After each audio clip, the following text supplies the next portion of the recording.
بسم اللہ الرحمن الرحیم۔ السلام علیکم ورحمۃ اللہ وبرکاتہ۔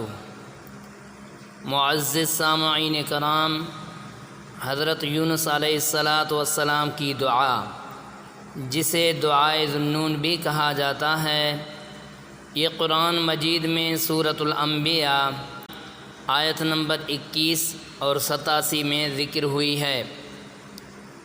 لا الہ الا انت سبحانک انی کنت من الظالمین۔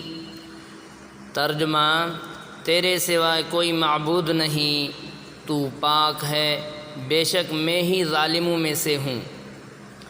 یہ دعا مشکلات اور مصیبتوں سے نجات کے لیے بہت مؤثر مانی جاتی ہے۔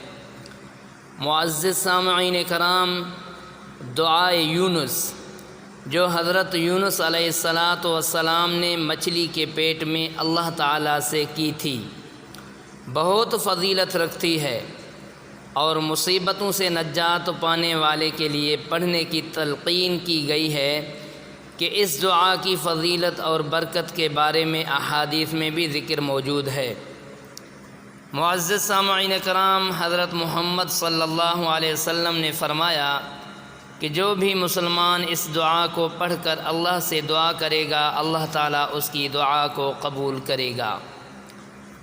آپ اس دعا کو اس طرح شامل کر سکتے ہیں: نمبر 1، نماز کے بعد اور خاص طور پر تہجد کی نماز کے دوران اس دعا کا ورد کریں، اور نمبر 2، روزانہ کی دعاؤں میں اس دعا کو شامل کریں، خصوصاً جب آپ کسی مشکل یا مصیبت میں ہوں۔ نمبر 3، یہ دعا استغفار کے طور پر بھی پڑھی جا سکتی ہے، یعنی اللہ سے مغفرت طلب کرنے کے لیے۔ معزز سامعین کرام، یہ بھی یاد رکھیں کہ دعاؤں کے ساتھ ساتھ اعمال صالحہ، صبر اور توکل اللہ پر بہت ضروری ہے۔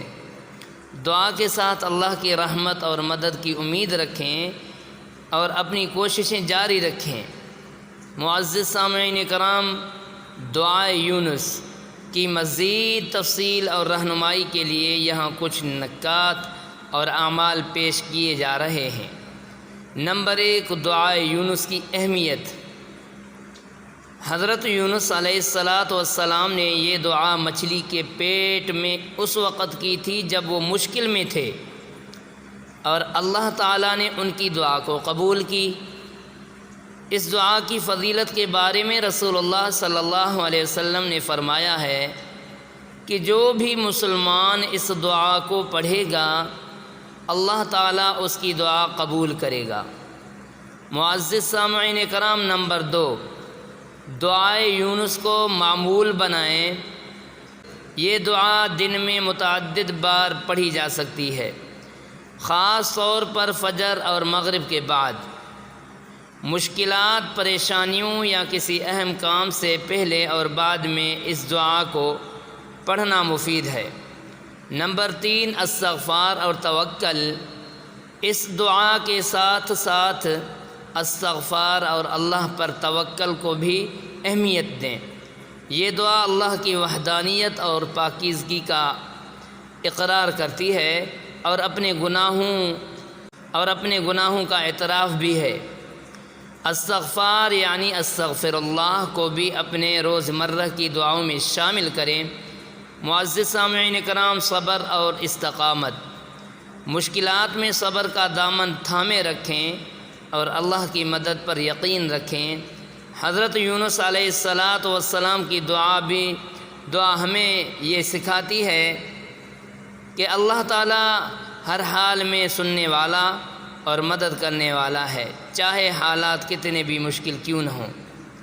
معزز سامعین کرام، نمبر 5، نیک اعمال۔